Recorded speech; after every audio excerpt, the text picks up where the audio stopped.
New from MyProtein, the protein shake that changes the game. Way Forward is better for the planet and fuels maximum performance. It's time for change. It's time for the Way Forward. When anabolic steroids and other anabolic drugs first began to appear in bodybuilding and sports, they were considerably easier to obtain. I'm talking about the early 60s, mid-60s, 70s, 80s, up until the 90s. Most of the drugs were manufactured by legitimate pharmaceutical companies. There was no problems with quality control. And also, when you took any type of anabolic steroid drug, you can rest assured that the drug you were taking matched the potency listed on the label and also was a pure drug. It didn't have any contaminants or nothing that can hurt you.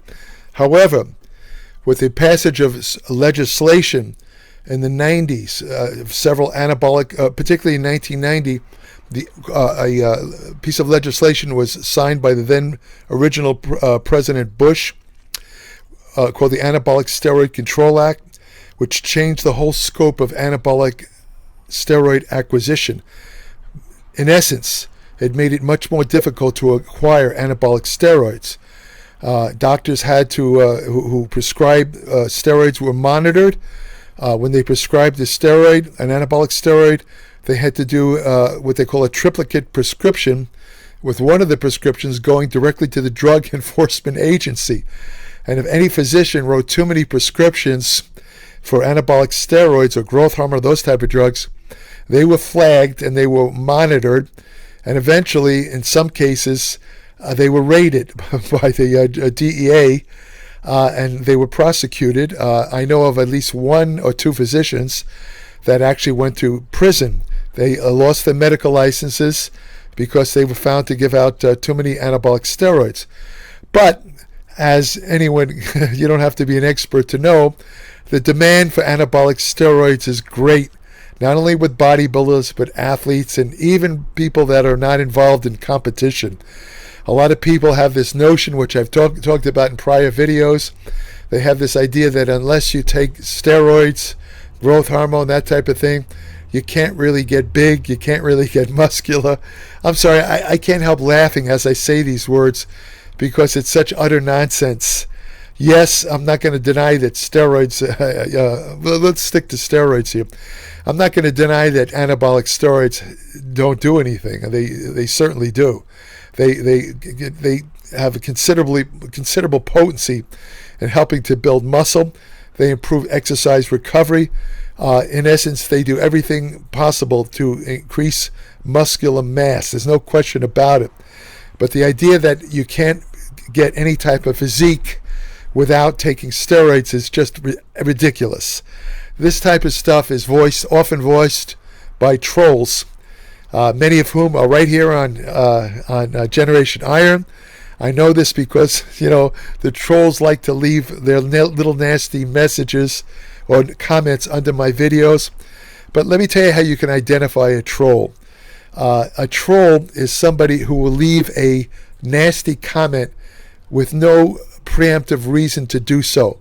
In other words, a guy like me who's giving out information, it's trying to help people, they will make what they call ad hominem comments, where not only do they disagree with what I might have said in the video, but they start making personal comments like, who is this old guy who looks like he never touched a weight? Why should we listen to him?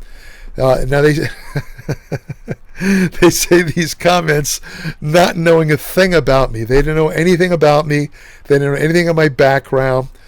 They don't know the fact that I competed in bodybuilding competition and did have pretty good physique for a natural bodybuilder, if I say so myself.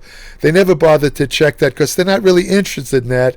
They're only interested in setting me off, hopefully, and causing trouble. They're kind of like tough guys who hide behind screen names, but they all have one thing in common, and that is that they are losers. They are losers because nobody who's successful would take the time to leave troll comments under any video, not just mine, but anyone else's. They disparage great bodybuilders of the past. such as Reg Park, Steve Reeves. They claim that these guys all took a bunch of steroids without any evidence to show that that's true, not a drop of evidence. And the reason they say that is because they probably engage in bodybuilding and don't know what they're doing, because they're stupid to begin with, because only a unintelligent person would even bother to leave troll comments. So right away you automatically know they're stupid. So they probably don't train properly, they don't diet properly, and they're getting bad results.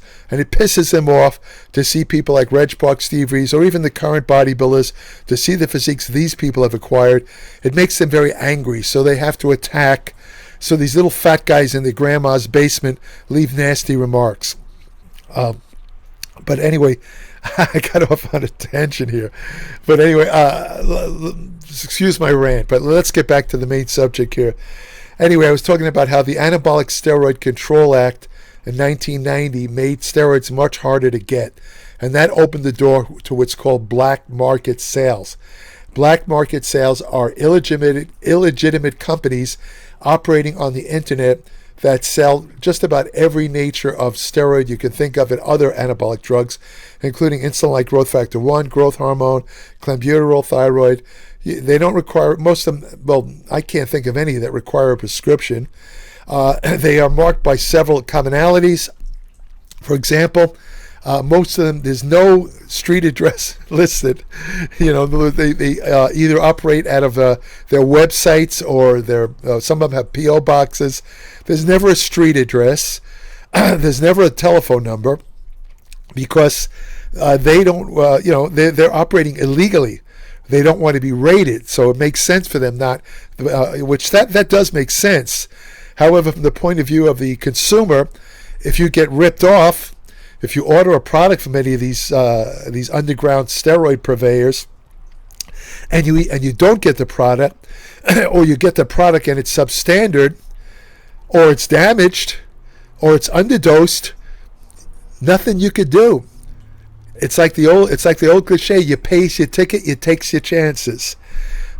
When you order from an underground lab or a black market source, you may get real steroids, and you may not get, or you may get underdosed steroids, or you may get completely fake steroids.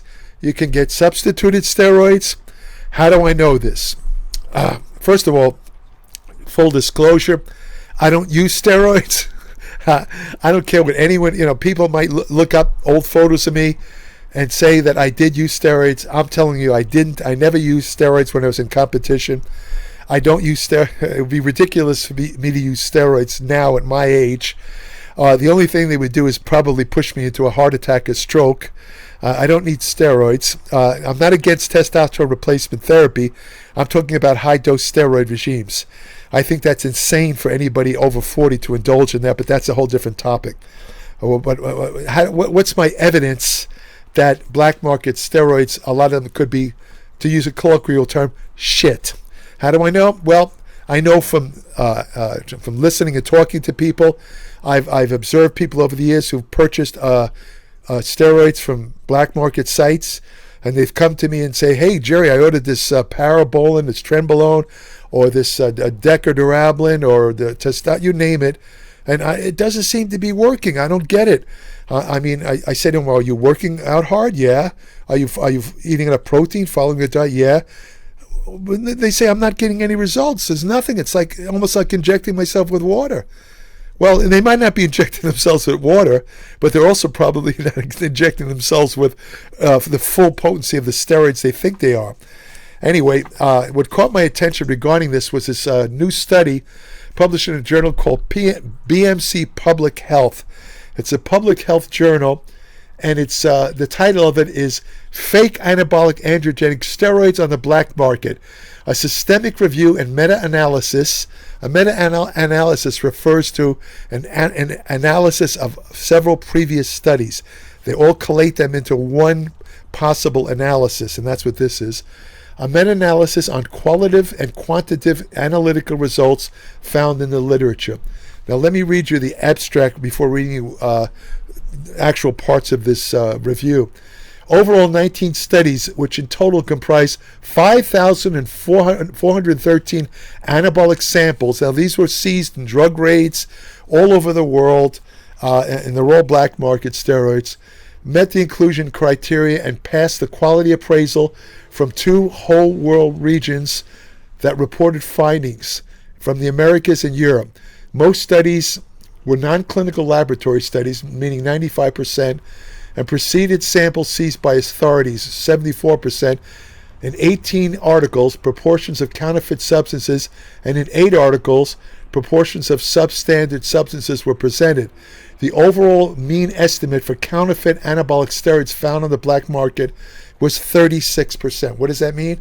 36% of the steroids sold on the black market were bad. In other words, they were either underdosed, not the steroid listed on the label, or they might have, let's say, contained other substances, possible contaminants, and so on and so forth. An additional 37% were of substandard quality. What does that mean in practical terms? That means a little more than a third of the steroids purchased on the black market are probably fake, and or in worst case scenario, they could be contaminated with stuff like heavy metals, make you very sick, or possibly kill you. So let's look at some of the. I've highlighted some of these statements in this review. Let me read them to you here. Hold on a second. It says over 75% of anabolic steroid users are non-competitive bodybuilders or athletes who are mostly motivated by cosmetic benefits over performance enhancement, and that's true. The wave over the years has switched from where steroids were limited to illicit steroid use was limited almost exclusively to athletes and bodybuilders, whereas now the majority of steroid users are not bodybuilders and athletes. As I said, they're people that think they can't get muscular unless they use steroids, and they have no impetus, no desire to compete whatsoever. They just want to use steroids to look good. Anyway, it says injectable testosterone, synthetic anabolic steroids, other hormones and adjunctive therapies can easily be purchased over the internet and are delivered to a consumer's house without prescription. These drugs may contain no active ingredient or another amount than that labeled, a wrong active ingredient, as well as not all or more active ingredients than were labeled. Trust in the seller is described as the key criterion for protection against counterfeit drugs, which I find very humorous because, trust in the seller? You don't know who the seller is. They don't identify themselves. You have no idea who you're buying this from. Then these people aren't stupid enough to identify themselves and list their names when they're engaging in an illegal activity. They're selling drugs without a prescription. Of course they're not going to identify themselves. It's very stupid. But anyway, let's go on. Let's see, what else do I have for you? Some of this stuff is, it says, studies included a median of 42 samples. The largest study had 2,818 analyzed samples, and the smallest 8 samples, a cumulative sample size of 5,413 anabolic agents. In other words, 5,413 anabolic agents were analyzed in all these studies for their content to see whether they're actually or fake steroids. As I said, the estimate for counterfeit anabolic steroids, cumulative based on all these various studies, was 36% were fake, and the prediction intervals range from 12 to 72% in European countries, and 39 to 43% in Brazil. For some reason, Brazil has lower quality black market steroids than anywhere else. I don't know why. Let's see here. Oh, here we go.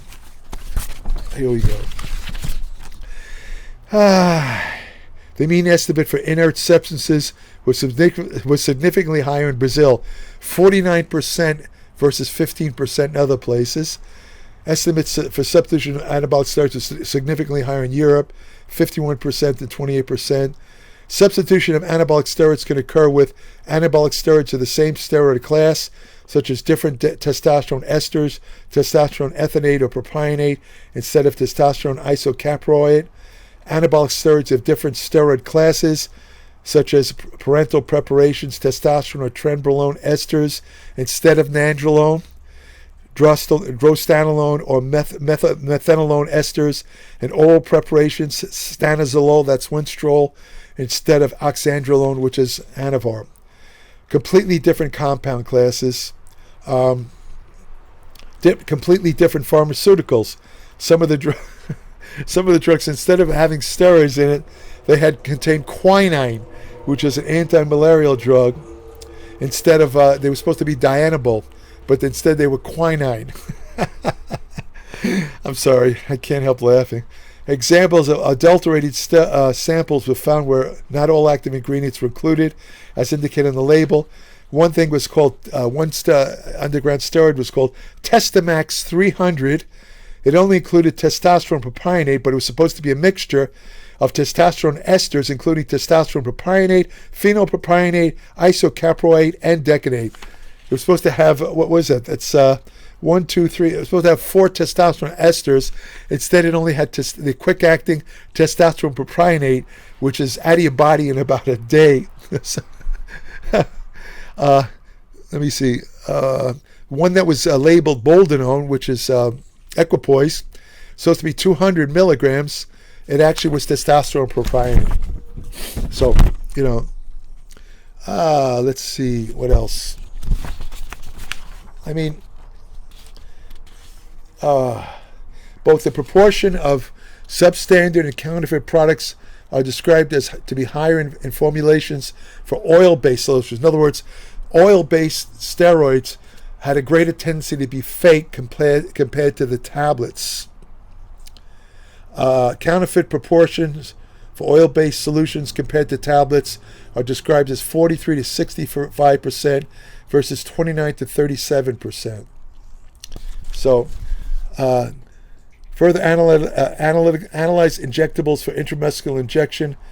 Microbiological cultures of samples revealed the presence of contaminants that were identified as bacterial skin commensals.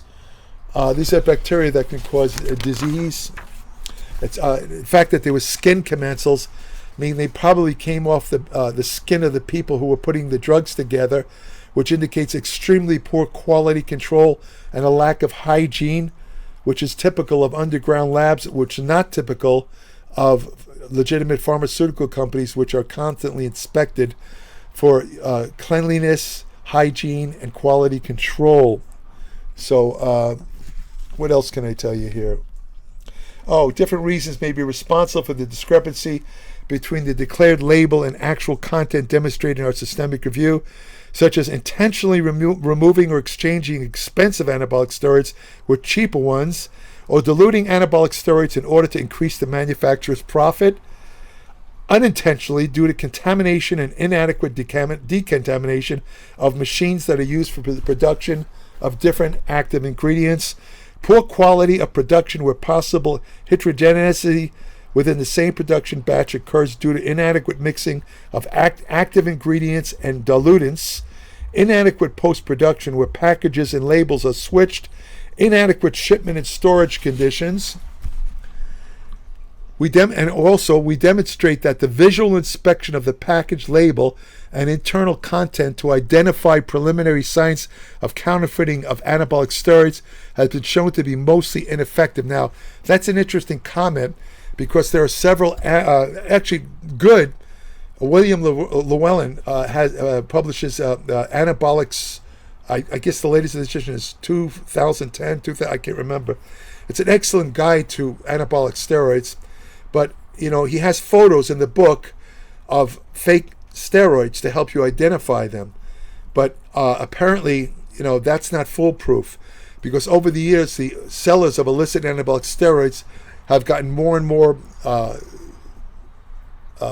they've gotten better at producing more realistic labels that can fool even people that used to be able to recognize such labels. So that's a problem right there. I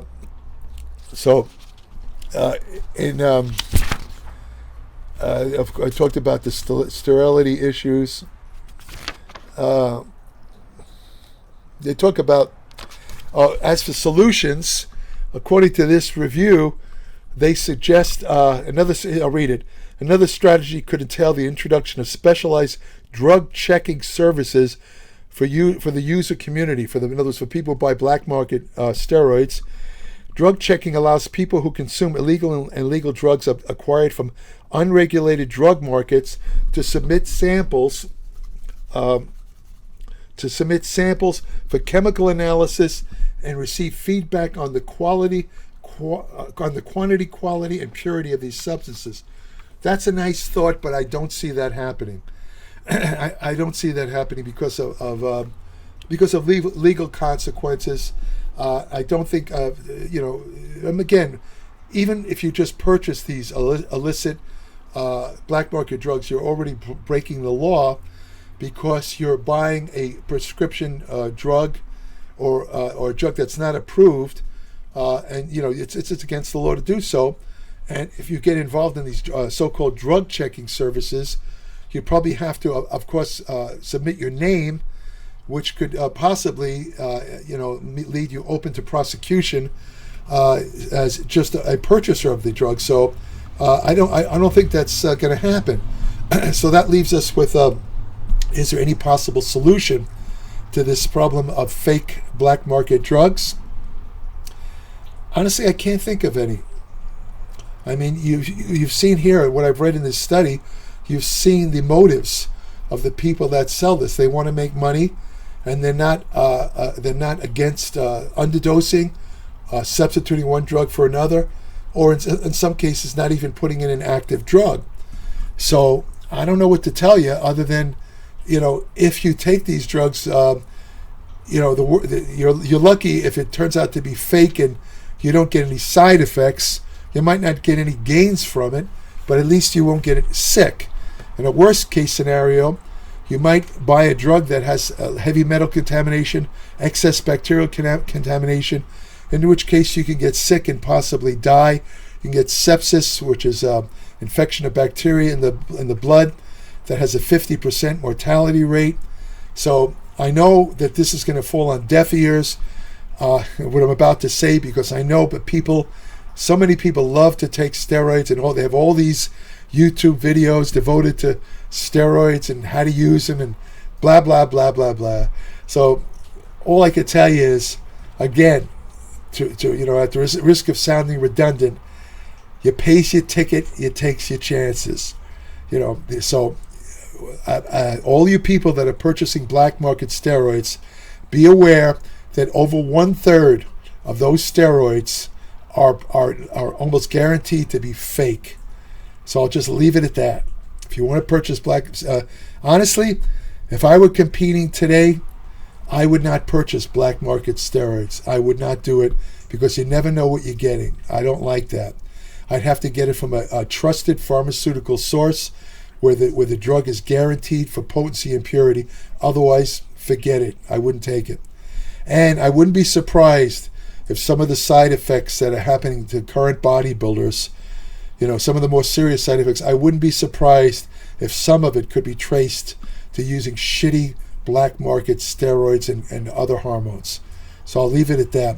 If you want more information on nutrition, exercise science, hormonal therapy, ergogenic aids, anti-aging research you can use today, effective fat loss techniques, women's health and fitness, and many other topics, more topics covered by any other publication, subscribe today to my Applied Metabolics publication, www.appliedmetabolics.com.